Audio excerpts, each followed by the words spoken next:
अस्सलाम वालेकुम फ्रेंड, आज हम किचन में बनाने जा रहे हैं बहुत ही मज़ेदार सी बच्चों बड़ों सबकी मनपसंद ऑरेंज कैंडी। जिसके लिए हमने ऑरेंज का रस निकाल लिया था, 1 कप ले लिया छान के। चीनी ले लिया हमने आधा कप, पाउडर बना लिया था, और कॉर्नफ्लावर ले लिया हमने 1/4 कप। इन तीनों को हमने अच्छी तरह से मिक्स कर लेना है एक पैन में डाल के, और इतना अच्छा मिक्स करना है कि कोई लम्स ना बाकी रहे। फिर उसके बाद हम इसको चूल्हे पे रखेंगे, लो फ्लेम पे हमें इसको कुक करना है। फ्लेम लो ही रखेंगे और बहुत ज़्यादा पेशेंस के साथ इसको कुक करना है, क्योंकि 15-16 मिनट 18 मिनट में ये तैयार होगा। तो कंटिन्यूसली हम इसके अंदर चम्मच चलाते रहेंगे। नमक डाल देंगे 1 चुटकी, और चम्मच हमें कंटिन्यू चलाते रहना है, क्योंकि नहीं चलाएंगे तो कॉर्नफ्लोर है जो नीचे चिपक जाएगा सारा। तो ये देख लीजिए कुकिंग प्रोसेस शुरू हो गया है और थिक होना शुरू हो गया है ये। और आपको ऐसा लग रहा होगा कि लम्स बन रहे हैं, ये लम्स नहीं बन रहे हैं, बल्कि ये इसकी थिकनेस है जो हमें नज़र आ रही है, और आहिस्ता आहिस्ता ये गाढ़ा होता जा रहा है। लेकिन चम्मच हमें बिल्कुल नहीं रोकना, चलाते रहना है। और ये देख लीजिए अच्छा खासा स्मूथ सा ये एक पेस्ट की शक्ल में बन गया है। और अब इस स्टेज पे डालेंगे इसके अंदर हम 1 टेबल स्पून मक्खन।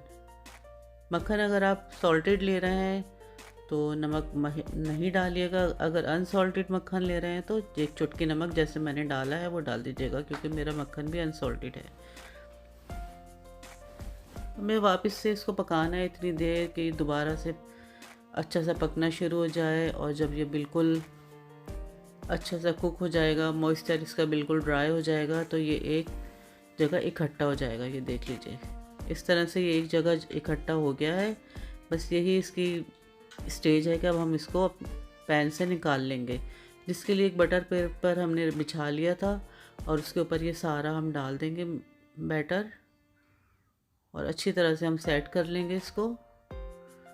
स्पैचुला की मदद से कर लें चाहे, या किसी भी चम्मच की मदद से, लेकिन थोड़ा हल्का सा ग्रीस कर लीजिएगा, क्योंकि इसके अंदर कॉर्नफ्लावर और शुगर अच्छी खासी मकदार में है, इसलिए इसको ग्रीस करना ज़रूरी है।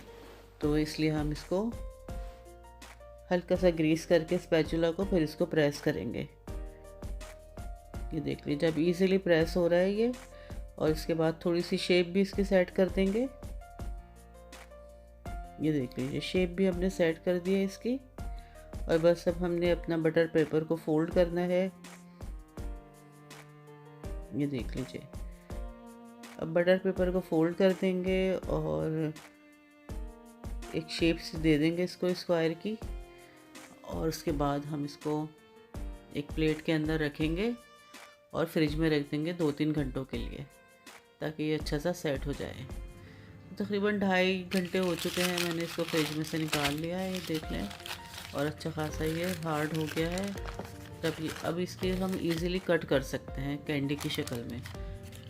तो कटिंग करने के लिए हम इसको प्लेट पे से हटा लेंगे। प्लेट हम निकाल देंगे नीचे से, और कॉर्नर्स जो है हम स्मूथ करते जाएंगे, ताकि अच्छी सी शेप आ जाए कैंडीज़ की। और लंबे स्ट्रिप्स में हमें कट कर लेना है, थोड़े बड़े बड़े साइज़ में करेंगे, ताकि जो इस तरह के हम कैंडी बना रहे हैं तो वो अच्छे से हमें मिल जाए।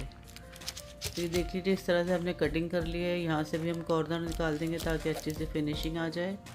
अब थोड़ा साइड चेंज कर लेंगे, और दूसरी साइड से भी हमने इसको इसी तरह से साइड निकाल देंगे, और उसी तरह हमने बड़े बड़े पीसेस में कट कर लेना है इसको। और इतनी मज़े की ये कैंडी बनती है, बिलीव मी कि जब आप बनाएंगे और खाएंगे तो आपको पता चलेगा कि कितनी मज़ेदार होती है। और ऑरेंजिस का मौसम है तो ज़रूर बनाएं इसको, और ख़ुद भी खाएं, बच्चों को भी खिलाएं।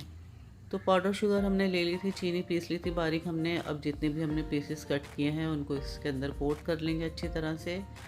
और ये देख लीजिए ज़बरदस्त सी कैंडी तैयार हो गई है। बस इस तरह सबको हमने कोट कर लेना है, और उसके बाद एंजॉय करना है। तो आई होप कि आपको आज की रेसिपी पसंद आई होगी। पसंद आई तो अपना फीडबैक ज़रूर दीजिएगा, फैमिली और फ्रेंड में शेयर करना मत भूलिएगा। और नए देखने वाले काइंडली मेरी वीडियोस को ज़रूर लाइक और शेयर करें, और सब्सक्राइब करें चैनल को। मिलते हैं नेक्स्ट वीडियो में नई रेसिपी के साथ। जब तक के लिए अपना ख्याल रखिएगा। अल्लाह हाफिज़।